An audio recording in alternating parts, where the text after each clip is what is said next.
आणि एक मोठी बातमी समोर येते। राष्ट्रवादी काँग्रेस विलीनीकरणावरनं अजित पवार यांच्या पार्टीत मतभेद असल्याचं कळतंय।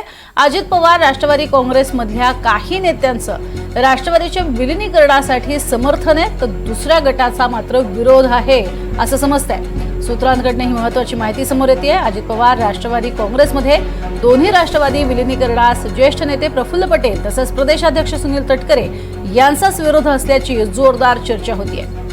अधिक माहिती घेऊयात सागर कुलकर्णी यांच्याकडनं। सागर, काय अधिक माहिती? स्वतः प्रफुल्ल पटेल आणि सुनील तटकरेंना अशा पद्धतीचं एकत्रीकरण नकोय? राष्ट्रवादी विलीनीकरणाच्या संदर्भामध्ये गेले काही दिवस चर्चा सुरू आहे आणि दोन्ही पार्टीच्या वतीने खुलासे करतायत की तुर्तास तरी अशा स्वरूपाच्या काही घटना घडतील असं दिसत नाहीये आणि तसा कोणता प्रस्ताव नाहीये।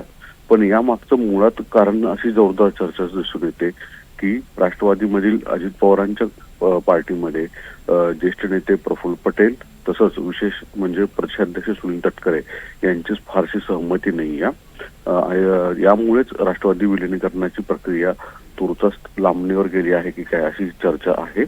मात्र यामागे प्रमुख कारण एक सांगितलं जातं की केंद्रामध्ये जर राष्ट्रवादी काँग्रेस विलीनीकरणानंतरनं मंत्रिपद केंद्रातलं जर द्यायचं ठरलं तर त्याच्यामध्ये प्रफुल्ल पटेल यांच्याऐवजी सुप्रिया सुळे यांच्या नावाचा विचार अधिक होऊ शकतो।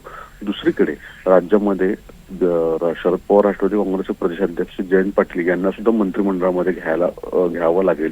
अशा परिस्थितीत अजित पवार गटामधील काहींचा त्याला विरोध आहे आणि शरद पवारांच्या पार्टीच्या वतीने जर जयंत पाटील यांचा मंत्रिमंडळामध्ये समावेश होत नसेल तर विलीनीकरणानंतरनं जयंत पाटील यांच्याकडे प्रदेशाध्यक्ष हे कायम ठेवावं अशा स्वरूपाचा प्रस्ताव दिल्याची जोरदार चर्चा आहे। अर्थात याचं जर समर्थन करायचं राहिलं तर मग सुनील तटकरे हे विद्यमान प्रदेशाध्यक्ष आहेत, त्यांचं काय होणार असा एक प्रश्न आहे। याचमुळे तटकरे आणि पटेल यांचा या विलीनीकरणाला विरोध आहे अंतर्गत। यामुळेच विलीनीकरणाची प्रक्रिया तुर्तास लांबणीवर जाण्याची एक शक्यता सुद्धा वर्तवली जात आहे।